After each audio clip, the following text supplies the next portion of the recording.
வணக்கம் மக்களே, ஹாப்பி யுகாதி. இன்றைக்கி தெலுங்கு வருட பிறப்புனால காலையிலேயே சீக்கிரம் எழுந்திரிச்சிட்டோம். எங்களோட பண்டிகை அது. எல்லாருமே கொண்டாடலாம்ப்பா. எந்த பண்டிகையாக இருந்தால் எல்லாருமே கொண்டாடலாம் இல்லைங்களா? இங்கே பாருங்கள், கேசரி செஞ்சிட்ருக்கோம். முதல்ல இப்போ தான் நான் காலையில் எழுந்திரிச்சி செய்கிறேங்கிறேன். முதலாக செய்யலை. வாழ்க்கையில் நிறைய தடவை கேசரி கிண்டி ஆயிடுச்சு. இது கேசரி ஃபஸ்ட்டு கேசரியை முடிச்சிடலாம். அதுக்கப்புறம் போலி செய்ய போகிறேன். எல்லோரும் எப்படி இருக்கீங்க? எல்லோரும் சுகமா அப்படின்னு சொல்லுங்கள். அதுக்கப்புறம் பாருங்கள், முந்திரியை முழுசாகவே கொடுத்துட்டேன். முடிஞ்சிருச்சு, கேசரி வேலை முடிஞ்சிருச்சு. ஃப்ரெண்ட்ஸ், நீங்கள் எப்படி இருக்கீங்க? என்னென்ன செய்கிறீங்க? சம்மர் எப்படி இருக்கும் உங்கள் வீட்டுக்கிட்ட எல்லாம்? கோடை காலம் எப்படி வாட்டி வதைக்குதுன்னு சொல்லுங்கள். அதுக்கு நீங்கள் என்னென்னலாம் பண்ணுறீங்க? எப்படி நம்மளை பாதுகாத்துக்கிறதுக்கு நல்ல கதராடைகள், இந்த பழைய சாதம், இந்த கஞ்சி இதெல்லாம் சாப்பிட்டா ரொம்ப நல்லாயிருக்கும். பாருங்கள் ஃப்ரெண்ட்ஸ், போலி செய்கிறதுக்கு இப்போ வெல்லம் தண்ணியில் விட்டு நல்லா கரைச்சிட்டு கொஞ்சம் கெட்டியானோடனே இந்த கடலப்பருப்பு தேங்காய் நல்லா நெய்யில் வறுத்துட்டேன். கடலப்பருப்பை வேக வச்சு நல்லா மிக்சியில் அரைச்சிட்டேன். இப்போ பார்த்திங்கன்னா இதில் போட்டு கலந்துட்டு கொஞ்சம் ஏலக்காய் பொடி போட்டுக்கலாம். கொஞ்சம் உப்பு, ஏலக்காய் பொடி போட்டு நல்லா கலக்கலாம். இது இன்றைக்கி செய்கிற 2வது ஸ்வீட்டு. அப்புறம் சாம்பார் வச்சுட்டேன். இட்லி ஊற்ற போகிறேன். இன்னும் இதில் நீங்கள் எவ்வளோ கப்பு மாவு கடல மாவு எடுக்கிறீங்களோ, கடலப்பருப்பு அந்த அதே கப்பு அளவுக்கு சர்க்கரை வெல்லம் எடுத்துக்கோங்க. பாகு வெல்லம் தான் எடுத்துக்கோங்க. அப்போ தான் உங்களுக்கு ஸ்வீட்டு நல்லா நிறக்க இருக்கும். ஏன்னா கடலப்பருப்புங்கிறப்ப நிறையா மாவு கிடைக்கும் உங்களுக்கு.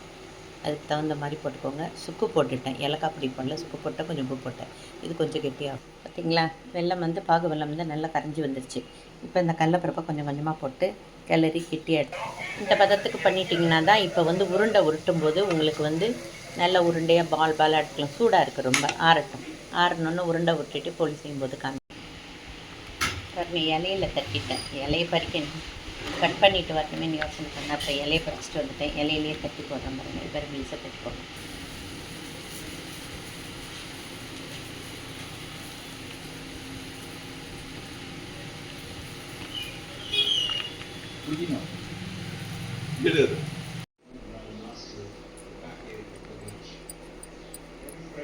மாதிரி தட்டிக்கோங்க ஃப்ரெண்ட்ஸ். இங்கே பாருங்கள், நல்லா வந்துருக்கு பாருங்கள்.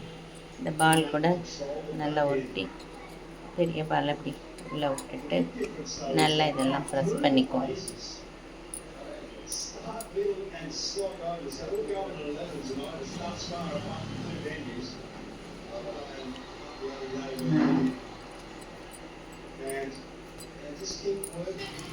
இங்கே பாருங்கள், இப்படி வந்துடும்.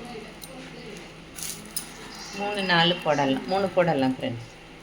3 போட்டு நல்லா சுட்டு எடுத்துடலாம். சொல்லுங்க ஃப்ரெண்ட்ஸுங்களுக்கு. Hi friends, welcome to my channel. இது சொல்லிடுங்க, ஹாப்பி யுகாதி சொல்லிடுங்க. ஹாப்பி யுகாதி.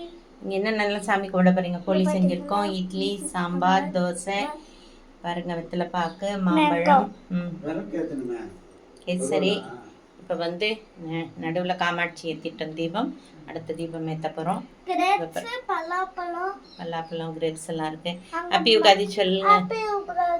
இந்த வீடியோ பிடிச்சிருந்ததுன்னா மாங்காய் பச்சடி. இந்த வீடியோ பிடிச்சிருந்ததுன்னா லைக் பண்ணுங்க, ஷேர் பண்ணுங்க.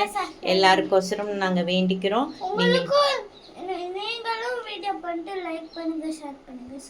சரி, எங்கள் தேங்க்யூ ஃபார் வாட்சிங். மீண்டும் ஒரு புது பதிவுடன் உங்களை சந்திக்கும் வரை உங்களிடமிருந்து விடைபெறுகிறேன். நன்றி, வணக்கம்.